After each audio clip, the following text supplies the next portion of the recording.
Welcome to WatchMojoUK, and today we're examining our picks for the 10 most evil police officers in British history. Before we begin, we publish new content every day, so be sure to subscribe to our channel and ring the bell to get notified about our latest videos.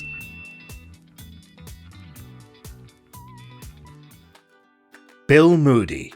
The 1970s in London was a rough place. With the demand for adult magazines, many were making large sums of cash, including corrupt coppers. The Metropolitan Police had the Obscene Publications Squad to tackle the rise of risque material. This division was headed by Detective Chief Superintendent Bill Moody. Some big-timers at the time, like Jimmy Humphries, aka the Caesar of Soho, spoke about the OPS essentially working as a protection racket. When Humphries was investigated for another crime, his diary was discovered that mentioned dodgy dealings with the OPS and Moody. According to the evidence, Moody and his boss had been bribed £53,000 in just 3 years. In 1977, Moody was sentenced to prison for 12 years.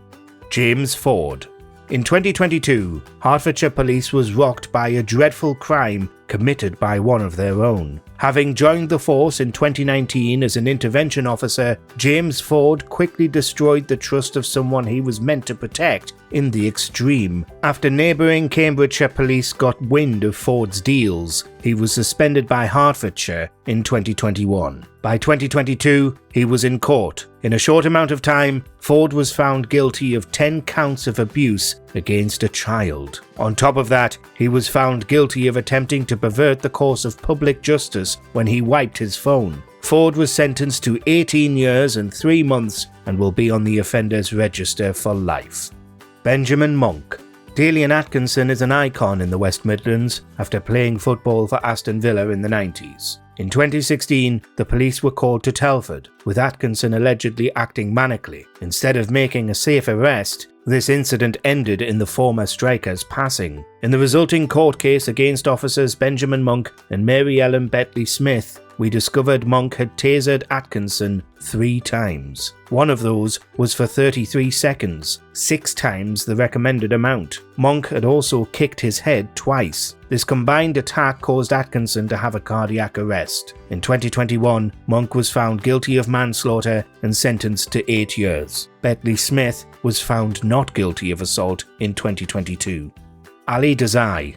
At one point, Ali Desai was one of the UK's most senior officers and went public with accusations of racism against the Metropolitan Police. All of this resulted in him becoming commander for West London. But then 2010 came along, which took the shine off Desai's legacy. He was found guilty of corruption for assaulting and falsely arresting Wad al-Baghdadi, to whom he owed £600 for working on Desai's website. He was sentenced to 4 years. However, in February 2012, a retrial took place. Desai was found guilty again and sentenced to 3 years. Yet having already spent time inside, he was released on licence in March 2012.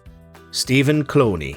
Between 2015 and 2019, the Merseyside police were experiencing something strange. Sometimes when they conducted a raid on a property, the suspects had already moved on or taken the illegal substances away. As it turned out, this was down to Stephen Cloney, who had been in Merseyside since 2007. He had been mining the police database for information, then selling it to criminals. On top of info on raids, Cloney also sold location details for robbers to take advantage of, putting people in danger. He had fallen into this conspiracy after finding himself in massive debt. Cloney's bank account had received £8,055 in deposits over his selling spree. In 2020, Cloney was found guilty of corruption and sentenced to 5 years. Mesut Karakas. Taking inspiration for crimes from TV shows is not a good idea, but that didn't stop Mesut Karakas from studying The Wire for tips. At the same time as working for the Metropolitan Police, he was also leading a criminal gang. With the Met suspecting Karakas of misconduct, they bugged a vehicle he was in and heard him discussing the plot of The Wire. But more shocking, the gang was planning on kidnapping a bank manager to extort £100,000 from him. They were going to create fake roadworks to intercept the manager. Instead, the cops arrested Karakas and his team. The former PC was sentenced to 13 years in 2010 for conspiracy to kidnap, assault, and misconduct. Elmore Davies. Curtis Warren is one of the biggest gangsters in UK history. After all, he was labelled Target 1 by Interpol during his reign. But one reason he escaped the law for as long as he did is Elmore Davies. As Detective Chief Inspector for Merseyside Police, Davies had inside knowledge and skills that Warren needed. When the gangster's friend was arrested on a weapons charge, Warren is heard through a wiretap planning to offer Davies £20,000 to remove the firearm from police evidence. Warren arranged to use Gladiators performer Tony Warrior Ahern as a go-between for the deal. Instead, the cops arrested them. In 1998, Davies was sentenced to 5 years for conspiring to pervert the course of justice. John Christie.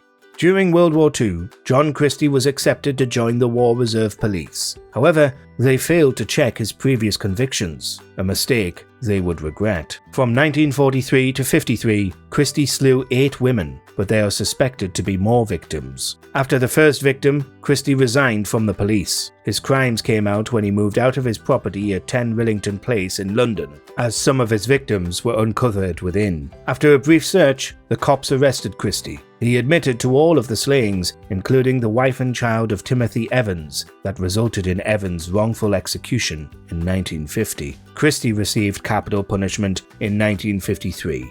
David Carrick.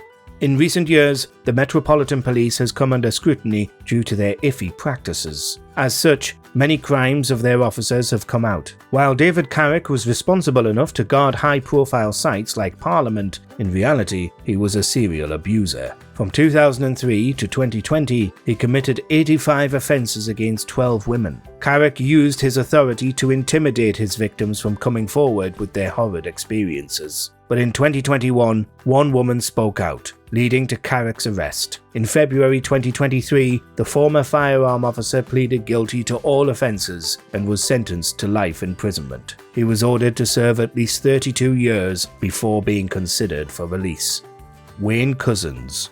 In early 2021, the UK was shocked by the disappearance of Sarah Everard in London as she walked home from a friend's house. But when the truth came out, they were disgusted. Wayne Couzens was a firearm officer with the Metropolitan Police. During the investigation of Everard's disappearance, it was discovered that Couzens had falsely arrested her. Then, he abused and executed her. In September 2021, after Couzens pleaded guilty to the various crimes, he was handed a whole life sentence, meaning he'll never be released. In 2022, Couzens appealed the term, but it was rejected. To further illustrate the broken Met, officers Jonathan Cobban and Joel Borders were sentenced in 2022 to 3 months for sharing horrific messages with Couzens. Do you agree with our picks? Check out this other recent clip from WatchMojoUK and be sure to subscribe and ring the bell to be notified about our latest videos.